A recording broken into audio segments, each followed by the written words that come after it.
윤석열 기자회견을 본 민주당이 격노하며 긴급하게 입장을 발표했습니다. 해당 내용 빠르게 살펴보시죠. 윤석열 대통령이 오늘 취임 2주년 기자회견을 했습니다.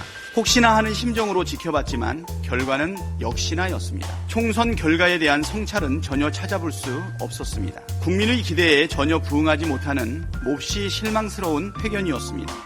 총선 이후 국민이 요구한 것은 국정 운영의 방향과 태도를 바꾸라는 것입니다. 그런데 여전히 나는 잘했는데 소통이 부족했다고 고집하고 있습니다. 오답을 써놓고 정답이라고 우기는 것과 뭐가 다릅니까? 방향과 태도도 문제입니다. 내용도 문제입니다. 정부가 책임져야 할 사안은 국회로 떠넘기고 본인이 책임져야 할 사안은 회피했습니다.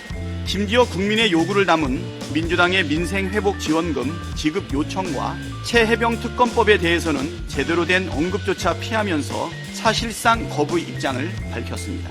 민생을 외면하고 국민의 생명을 또다시 저버린 처사에 강하게 분노합니다. 과일 하나조차 마음 놓고 사지 못하고 한참을 고민하는 국민의 마음을 아는지 줄 폐업의 위기에 내몰린 자영업자들의 어려움을 조금이라도 알고 있는지 해병대원의 억울한 죽음에 공분하는 국민의 마음을 손틈만큼이라도 공감하고 있는지 따져묻지 않을 수 없습니다.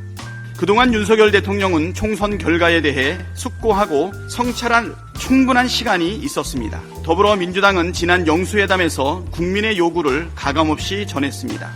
그럼에도 윤석열 대통령은 민심을 수용하고 변화할 기회를 스스로 걷어찼습니다. 모든 행위에는 책임이 따르기 마련입니다. 윤석열 대통령 또한 자신의 행위에 대한 책임을 반드시 지게 될 것입니다. 대통령은 국민의 삶을 돌볼 책임, 국민의 생명과 안전을 지킬 책임이 있습니다. 우리가 민생회복지원금 지급과 최해병 특검법 수용을 요구한 것은 대통령이 해야 할 가장 기본적인 책무를 다하라는 것이었습니다. 오늘 기자회견을 통해 윤석열 대통령이 국민의 삶을 돌볼 마음도 국민의 생명을 지킬 의지도 없다는 사실이 재차 확인되었습니다. 윤석열 대통령께 다시 한번 촉구합니다. 이런저런 토달지 말고 최해병 특검법을 전면 수용하십시오.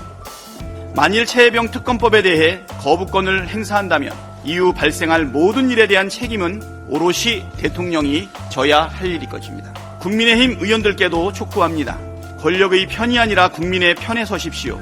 국회의원이 지켜야 할 것은 국민이지 무책임한 권력이 아닙니다. 권력을 지키기 위해 국민을 배신한다면 더 큰 국민의 심판을 받게 된다는 역사적 교훈을 되새기십시오.